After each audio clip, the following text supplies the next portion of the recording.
Sa education naman, dahil ang isa sa pinaka-major solution sa poverty alleviation ay ang edukasyon. Kasi kung ang mga tao ay mahina ang foundation ng edukasyon, siyempre, kulang sila sa skills, kulang sila sa interpersonal relations, sa communication. So, ang mangyayari niyan ay hindi sila magkakaroon ng magandang kinabukasan, hindi magkakaroon ng magandang trabaho. Unang-una ay gusto kong batiin si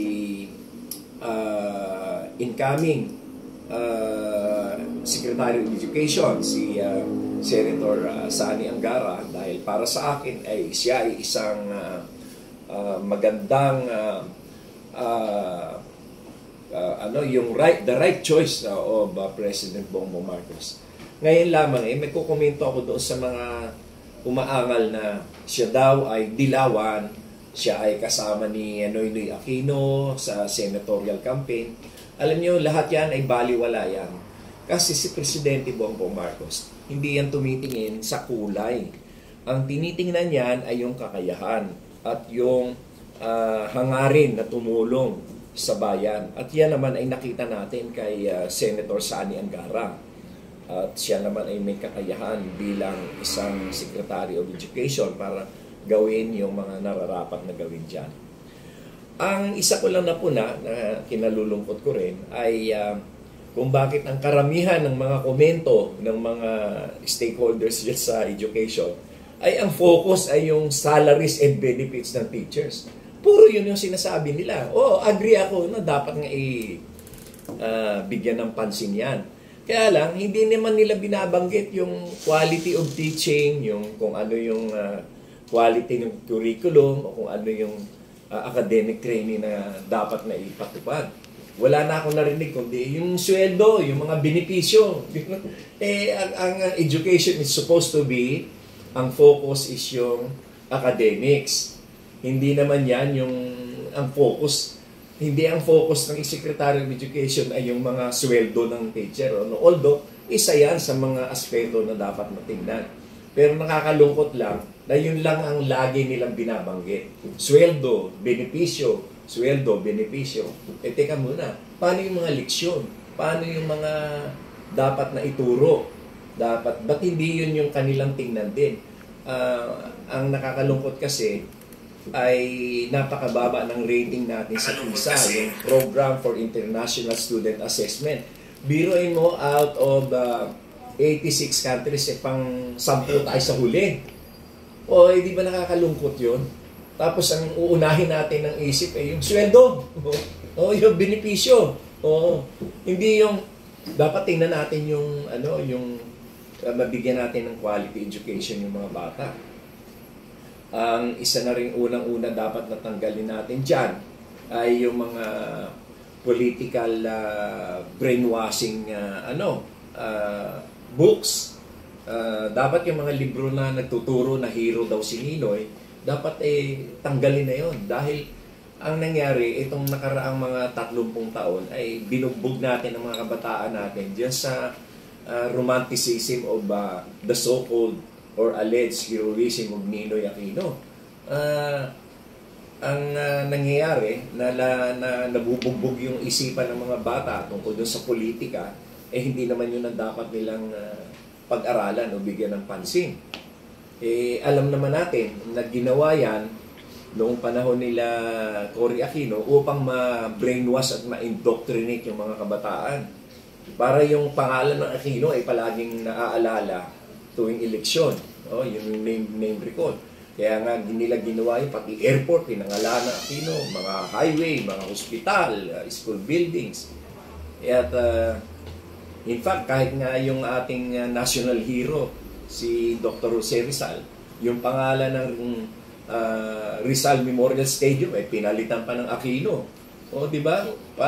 Yung ang naging focus ng education dati is how to brainwash, how to indoctrinate the children. Hindi yung tamang pamamaraan ng pagtuturo. Anong nangyari dyan? Maraming mga Pilipino naging bobo. Ang hihina ng magsalita, ang hihina ng kanilang mga English communication skills. Kasi nga binugbog ng ng pambobola ng politika. Kami nung kabataan namin, wala kaming mga politika. Hindi kami binugbog sa politika ng aming mga pamamaraan noon ng pag-aaral. Yan tinatawag natin K-12 para sa akin ay napatunayan na para sa akin ay naging hindi naging successful. Kasi paano nangyari na naging mababa ang ating rating sa PISA? In fact, pang-10 tayo dun sa pinakahuli.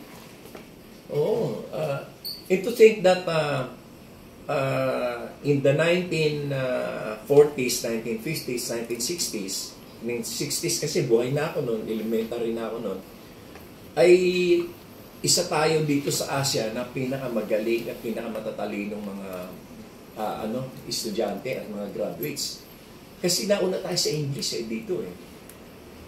Ang nangyari, ipinilit nila yung tinatawag na bilingual sa medium of instruction. Kasi daw parang kang hindi Pilipino, pag hindi ka natuto ng Pilipino, pagka raw English ka lang anti-Pilipino ka. Yan ang mga maling mga konsepto na itinuro sa atin. Unang-una, ang buong mundo ay gumagamit ng English. At pangalawa, yung lahat ng mga medium of instructions nasa English. Yung mga science books, yung mga international studies, lahat yan English. So kung mahina ka sa English, mahina ka rin mag-aral. Kaya dapat bigyang pansin uli yan. Gawin na uli, ibalik uli yung strict implementation of English sa medium of instruction. Alam nyo ako, nung bata pa ako, nung elementary ako, dahil public school ako nag-aral sa mababang paaralan ng Rojas, Oriental Mindoro. Nung ako ay nagtumuntong ng high school dito sa Manila, sa FEU, napakabobo ko rin magsalita ng English. Kasi nga, hindi kami nabigyan ng tamang instruction sa English Ang nangyari, self-study lang ako para matuto mag-English. At dahil yung FEU, sa FEU ako nag-high school Yung FEU kasi napapaligiran ng mga sinihan yan andyan yung Miramar Theater, Roxanne Theater, etc., Godesco, etc. Lahat ng mga sinihan nandun. So halos araw-araw nanonood ako ng sine.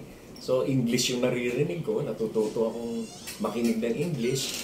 Tapos noon, usong-uso yung mga pelikula ng mga Chinese, yung mga ispadahan, mga karatihan, ganyan laging may may English translation. So natututo ako ng mga salita ng English, yung mga phrases nila, yung mga tense nila, yung mga vocabulary, natututunan ko yan.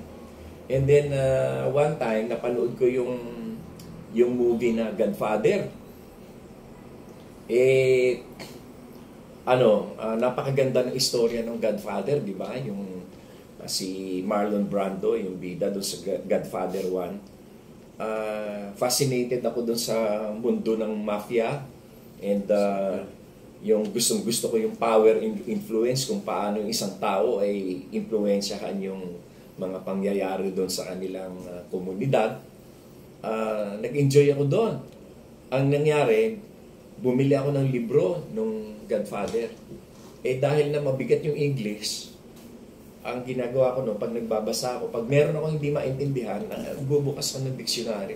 Yung dictionary nga manual pa yung big hanapin mo Unlike now, sa cellphone, isang type mo lang.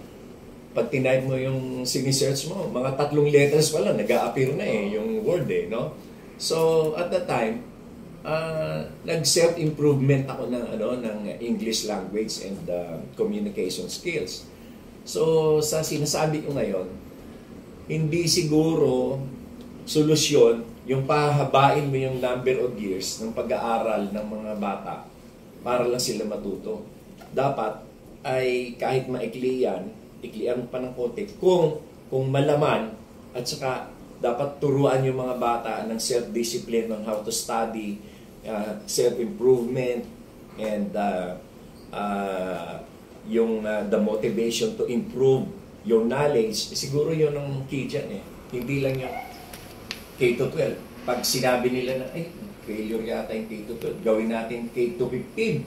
Oh, tapos failure na naman. Nasasabihin niya, hindi, dagdagan natin, gawin natin K-20.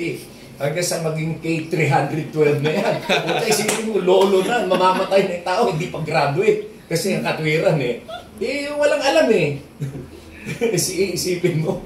So, I think it's not about that number of hours that you spend on studying, or not the number of hours you spend inside the classroom, but it's also, we should also teach the children on how to improve themselves. Pag-aralan natin yung sistema na ginagawa ng ibang bansa. Alam niyo ba sa Japan, nabasa ko, no, na doon pala, yung first 4 years nila ay halos hindi sila nag-aaral. Ang tinuturo sa kanila yung love of country, obedience to authorities, and yung teamwork, at saka yung independence.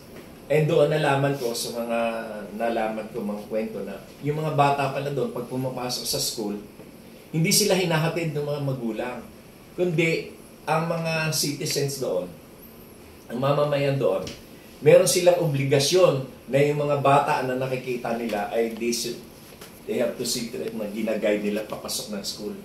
At ganun din sa pauwi. May mga nagbo-volunteer na nagbabantay sa kalye para makatawid yung mga bata. And then yung mga bata, pagdating ng school, ang mga schools pala doon, walang mga janitor. Kundi paslit pa lang, ay tinuturaan na sila na maglinis kayo. At yung inyong eskwelahan ay dapat malinis. So sila yung naglilinis mismo ng eskwela, sila yung nagpupunas ng sahig, sila yung nagwawalis. Dito sa atin, pag ginawa natin sa mga bata, nako, gera ng mga magulang niya. Inaalipin yung mga anak namin. Hindi nga namin pinapagwali sa bahay yan. Hindi namin pinagpupunas. Tapos kayo, inaalipin nyo, ginagawa nyo alila yung mga anak namin. Yun yung mindset natin eh. Sa kanila, hindi. Hayaan mo sila maging responsibilidad na lumaki na may responsibilidad.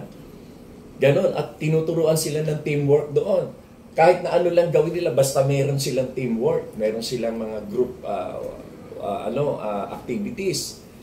Dito sa atin, paligsahan ang ginagawa. Kailangan mas matalino ka. Kailangan mahigitan mo siya.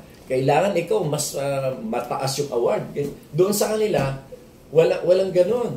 Walang mga ganong mga unnecessary recognition. In fact, yung first 4 years nila, wala silang test. Ang nakafocus sila doon, discipline, obedience, love of country, love of your neighbors, mga ganon. Yun yung tinuturo sa kanila. So, ang ginagawa pala nila doon, yung value formation muna. At yung responsibility to study. Kaya naman doon sa Japan, kanilang 100% yung kanilang literacy rate. Diba? Dito sa atin konting mapagalitan yung bata dahil hindi gumagawa ng homework, susugod na yung magulang. So, inaapi mo yung anak namin, porkit mahirap lang kami. Tipo mga ganyan, dialogue ba? Kaya siguro, dapat baguhin din natin yung kultura natin, yung mindset natin na dapat baguhin. Noong kami nung elementarya ako, nung nag-aaral ako sa elementary,